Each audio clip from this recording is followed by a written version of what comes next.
It is Valentine's Day, which means it's a big day for chocolate, and that makes me really happy. You know me. Every day is a good day for chocolate in my life. But I'm excited we're doubling down on it. First, Renee gave us chocolate and wine pairings. Now, Chef Randy is back to make a decadent chocolate mousse. It's a good day. And the wow for this one is all in the presentation, right, Randy? You know, Trace, the chocolate mousse is the easiest thing. It's when you learn it first year culinary school. And you know what? It never went away because it is so delicious and so simple. We're going to start with some dark chocolate, Tracy, and melt that down. But I know you're a milk chocolate fan, and this is right up your alley because then we're going to start cutting it with things. So what I did with this dark chocolate is put it on a water bath and a bain-marie, let it sit there for 2 or 3 minutes until it gets shiny and melted, and we are good to go. Okay, everyone at home, if you want to follow along, you need chocolate chips, heavy cream, sugar, and egg whites, which is so easy. So you're putting all that chocolate together. You are melting that chocolate, and you know what I'm going to ask. Can we just whip right to the microwave and put the chocolate in the microwave and go bing?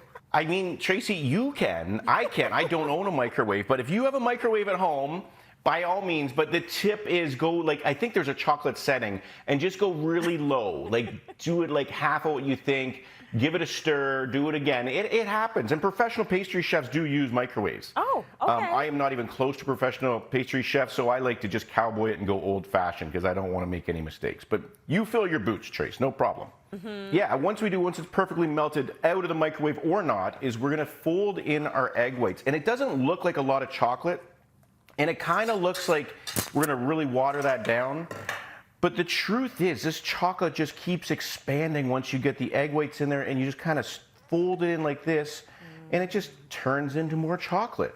Then I've got my ½ liter of cream at room temperature now, and the same kind of thing's going to happen. We're just going to take a little bit at a time, whipped up, and fold it in just nice and light like this. And you kind of get nervous at this point in time, but don't start going too quickly because the chocolate will absorb it. It's kind of like, you remember that movie, The Blob, Tracy?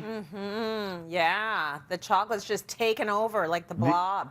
It's a chocolate blob. That's exactly what's going on. So you just keep kind of stirring it in slowly, and it'll become darker and darker, and we will be good to go shortly. Now, you do need a bit of time on this one, Tracy. We're going to have to chill this for about an hour. If you can chill it longer, that's better too. That's not a big deal. And just incorporate that in. There we go. So we're going to chill that in the fridge. That is our chocolate mousse base. That's all you need. There's a bit of sugar in the egg whites, but not too much. Lovely. But, you know, Valentine's Day is a special day, and we have to get a little special with our presentation. So I went and bought some coating chocolate. So we don't have to temper the chocolate. We don't have to be professionals. We just have to buy some coating chocolate. And what we're going to do is melt that down the same way, either in your microwave or in that double boiler. And we're going to put a little bit in the middle of some parchment paper here, okay? So I think I have an idea of what the coating chocolate is, but maybe you can explain it for us. What is that exactly? So coating chocolate has just kind of been like tempered already, and it's going to be easier to temper, and it comes in a great big bucket at the bulk barn, Tracy. And that way you can play with chocolate like a professional and not be a professional. Ooh, love that. So I just put it on some wax paper like that, and then what I did is I just hung this in my garage where it's a little bit cooler. I'm just going to hang that over there for now and let that kind of chill down. And the end result, if you take a look at this, is... Oh, that's cool. Isn't that cute? Yeah. Isn't that cool? Yeah. So now we need that to stick to our plate. So we're going to add a little bit of chocolate to the plate, and then bink.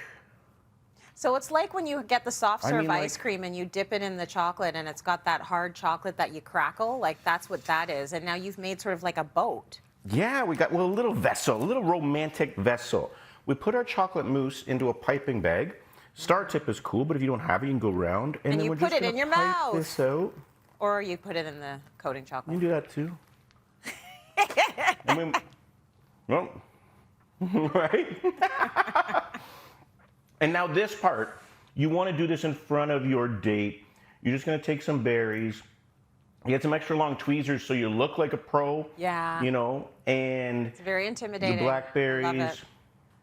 The raspberries, but we can do anything here. You could do coconut, you could do peanuts. I've got some macadamia here as well. Sprinkle the macadamia down like this, you know. If this doesn't say romance, Tracy, I don't know. I don't know. No, this is This beautiful. just screams.